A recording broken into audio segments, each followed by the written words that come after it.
Now, if you first look at the detection and alarm system, fire detection, which is very important. If you detect whether there is a fire or not is very important, because if you detect only, you can act. So detection is very important. So the detection is role of the detection and alarm system is to identify a developing fire and inform the occupancy or the occupants of the building as soon as possible about the possible fire threat, and guide them to go out of the building as quickly as possible. And again, at the same time, for servicemen to quickly attend to the fire. So, so it has to be, there has to be certain devices to identify the fire. So we call fire detectors. And then there has to be a alarming system to alert people about a fire. And then it has to have a system. In modern systems, usually we have an automatic system from the building management system. There will be a message going to the fire brigade, so that even the building is completely evacuated. And for example, if it is in the night and if nobody is in the building and there is a fire, still these automatic systems could pass signals to the fire brigades to act, and certain shutting down of electrical supply, handling units and things like that. Also part of fire detection and alarm system that usually happens inside the building management system. To do this, we have several ways of doing this. One simple way of fire detection and alarming is the manual fire detection systems. So manual fire detection is as simple as somebody in the building sees there is a fire, and then he or she, once you see something, some smoke going out or something like that, the very first thing that you need to do is you'll have to let everybody in the building know about it, and then you can, while doing that, you can use whatever the fire suppression system to suppress the fire. So the simplest form is just shouting or yelling. And in almost all buildings, we see nowadays fire manual call points. We call manual call points, where you just sometimes break glass points, or just lift or pull something, so that that alarm system will be activated, and there will be some noises created, and people will come to know about a fire. So that is simple manual fire detection system. So the manual fire detection is a must, even in a modern building. You have to have these manual call points. That I'll come to that in a short time. And then we can have automatic fire detectors, where you don't need any human interaction, but the sensory system could detect fires. So we can have photoelectric smoke detectors, ionization smoke detectors, radarized heat detectors, flame detectors, temperature heat detectors, and fixed temperature rate detectors. Like that, there are several different types of sensors available for us to use as detectors. And again, the fire codes usually tell us what type of detector is to be used in an area, depending upon the activities happening in that area. For example, if it is just an office room, you could use photoelectric smoke detectors. But if it is a kitchen, for example, you have to use heat detectors. Like that, the fire code tells us what type of devices need to be fixed. And then again, the notification appliances, that is also very important. One is what just I told you about the alarming system, you can have some speakers or anything, audible devices where you create a noise out and people come to know about potential fire. Those are audible notifications. And then in addition to that, you can have visible notifications where the kind of a certain lights will come out and directions to evacuate the building will be shown, illuminated, and exits will be illuminated, and there will be a visible notification for people to act fast. So the visible and audible notification appliances. And these different devices, different sensory systems, be it an audible system or notification system or detection system like heat detectors or smoke detectors or anything like that, they need to be connected to something called fire detection system. We call fire alarm control panel. So these are connected to the fire control panel. So there are different types of panels available: the conventional systems, addressable systems, and analog addressable systems, and so forth. So usually nowadays, everything is controlled using microprocessor-based systems. Therefore, the addressable systems are more frequently used. For example, the conventional system is something like that. So for a given zone, the detectors are connected to this, and the call points are connected to this. These are manual call points, so the people can pull these call stations so that alarm system get energized. And this is the alarming system, audible notification system. Now, whenever there is a fire, then there will be a message coming here, and those messages will be transmitted to different devices, etc. Now, as I said earlier, one advantage of clustering the building into different fire zones is, now if you have a conventional system like this, then you will come to know that there's a fire in zone 1. You exactly don't know where it is in the zone 1, but at least you know it is in zone 1. Now, the problem with this conventional system is, as I just mentioned, you know it is in the zone 1, but you don't know where it is in the zone 1. So you'll have to go everywhere in the zone 1 and try to find where the fire is, for example.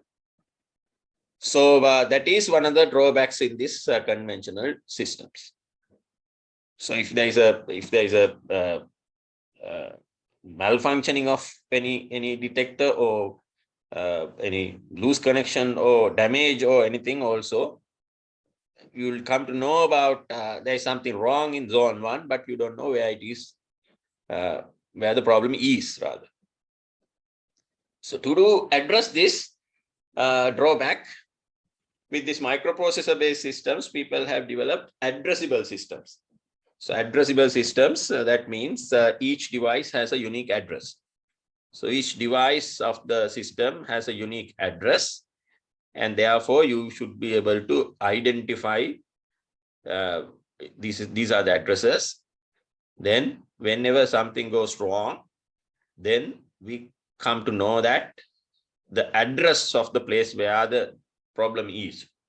You come to know the address of the place where the problem is, so that you can quickly go to that place. So if you have trained people with a certain microprocessor based devices, then you can quickly identify the place and attend to the problem as quickly as possible. So that is the advantage of having the addressable point. So the disconnection at 0.006. So the 0.006 is lobby smoke area. So you can simply go to the lobby and fix the problem.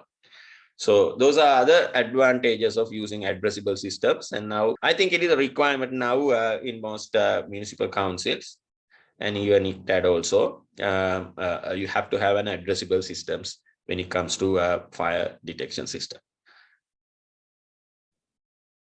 So these addressable systems can be connected to the municipal council through mobile networks and things like that, so that the message will be directly passed to the fire service department or the fire brigade, so that even there is no people inside the building to inform the fire brigade about breaking out of fire. Automatically that will be transferred to that fire brigade, so that they can come and do the necessary work. Okay, so then the fire alarm system requirements when it comes to design.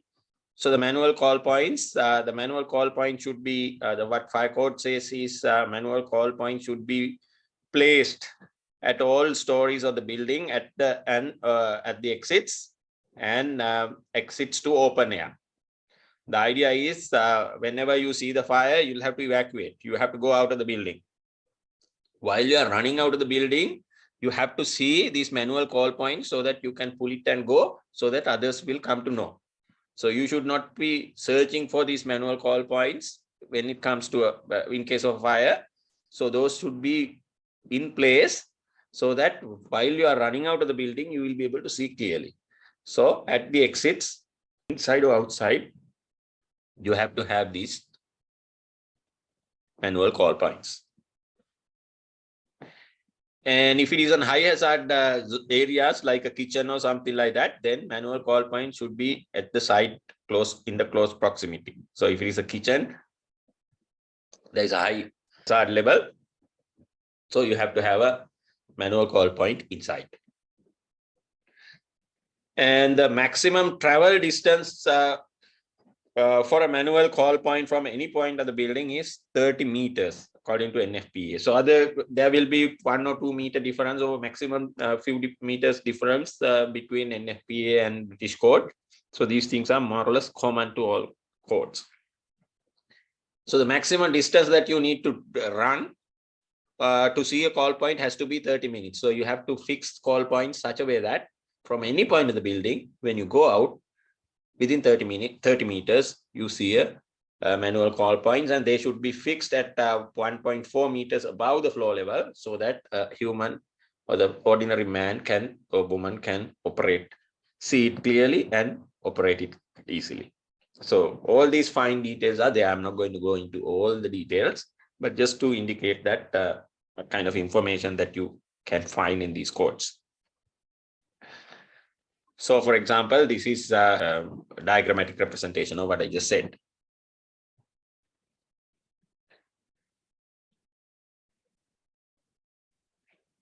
And then about the smoke detectors, the coverage area per smoke detector is 100 square meters.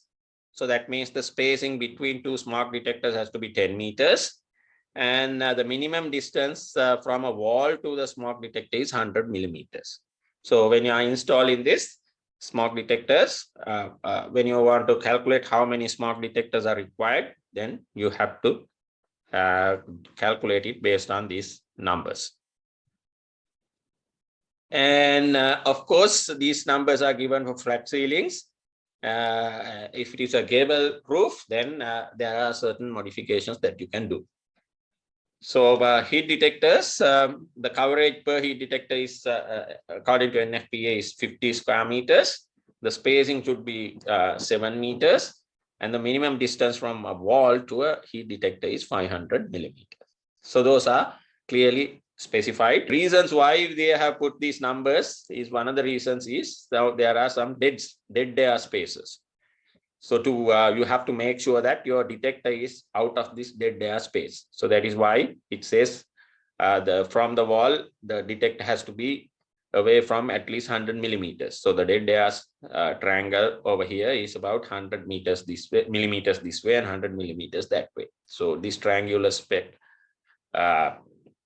prism has to be avoided. And from this, usually what it says is about 300 millimeters from the ceiling down maximum, and fix it like this. And the codes also provide some information about fixing these devices in different areas. For example, there can be certain deviations from the general rule when it comes to certain confined spaces like corridors. So in the corridors, you can sometimes for smoke detection, we can go to maximum of 15 apart. Like that, there are certain deviations from this general rule for certain areas. So those things are also there in the codes. So you could refer to the codes and meet the specific requirements of those areas. For that, the heat detector is also the same, just to show you various different scenarios. And what I just said is just for flat ceilings, but if it is a pitch ceiling, a kind of a gable roof, then there can be a small deviation from what I just said. The code says the flat ceiling the distance between horizontal distance between two detectors can be increased by 1% for each degree of the slope of the pitch ceiling up to maximum of 25%. So like that, there are small deviations or changes to the general rules for certain specific applications. So, and at the same time, for pitch ceilings like this, then there is a dead zone,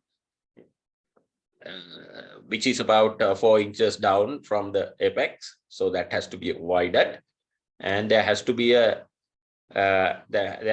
detector at near the apex, which is within 3 feet of horizontal distance.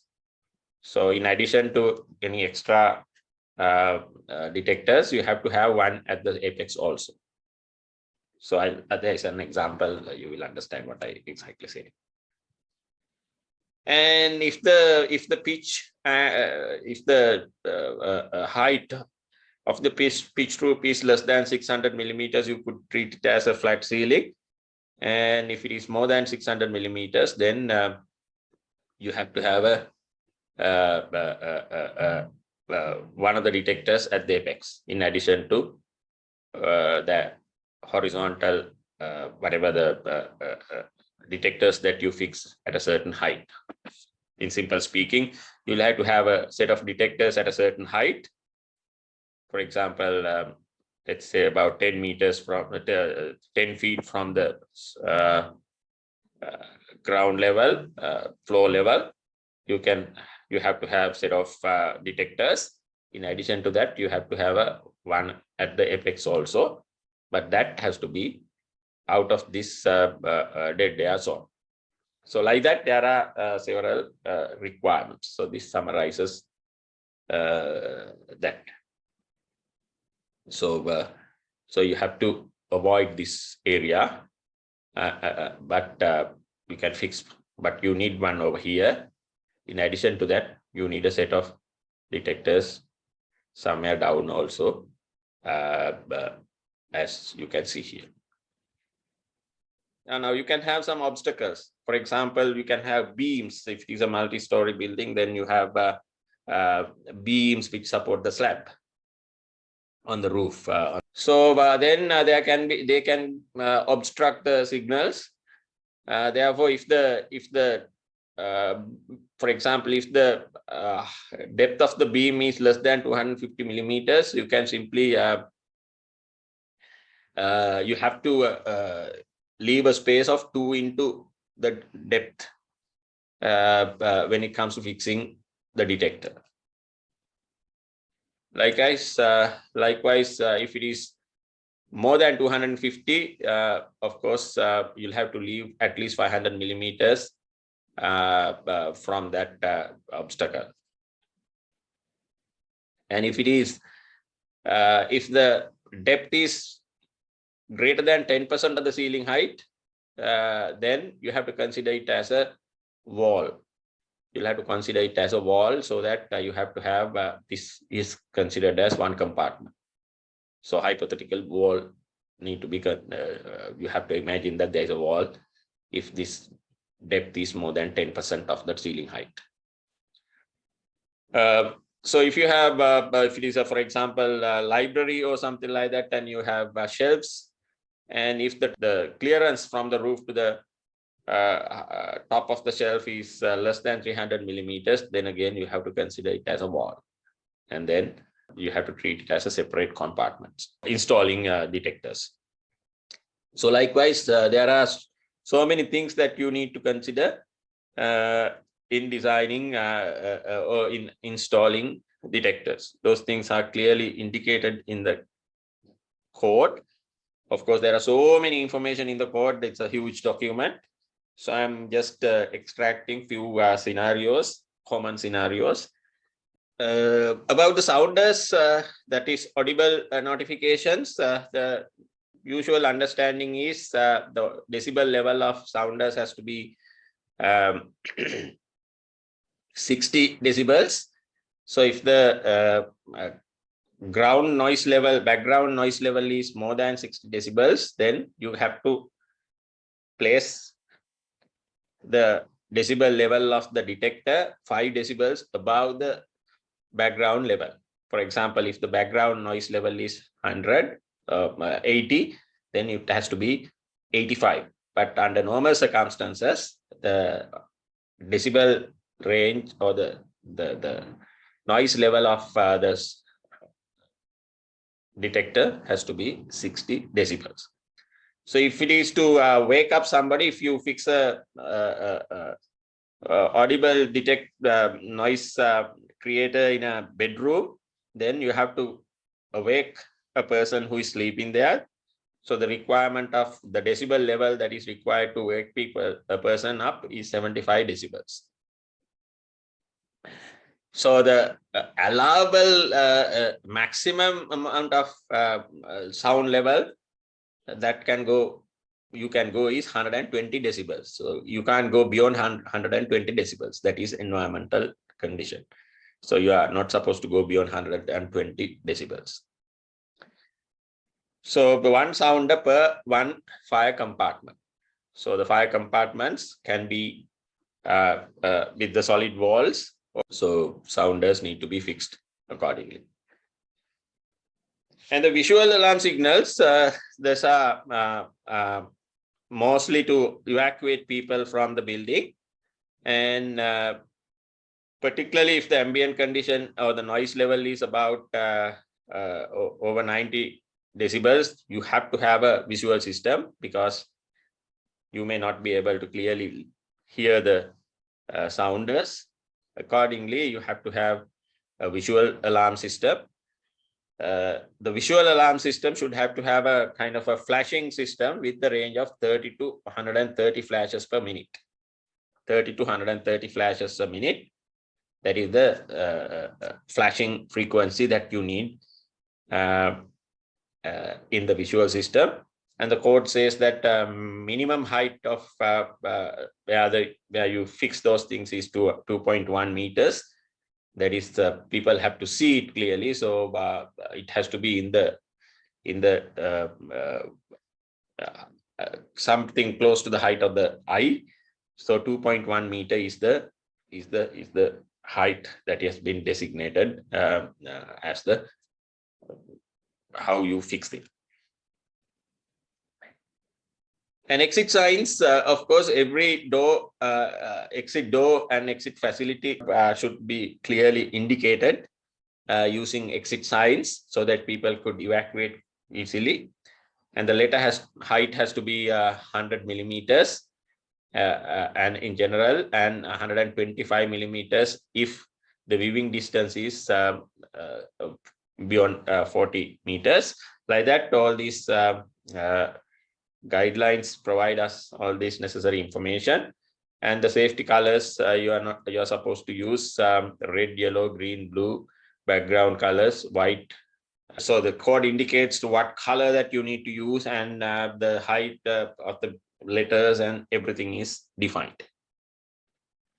And when it comes to cables, again, fire detection systems, when you are connecting different systems to the fire controller or building management system, you have to use a special type of cables, because in case of a fire, the cable should have to withstand the fire to a certain extent.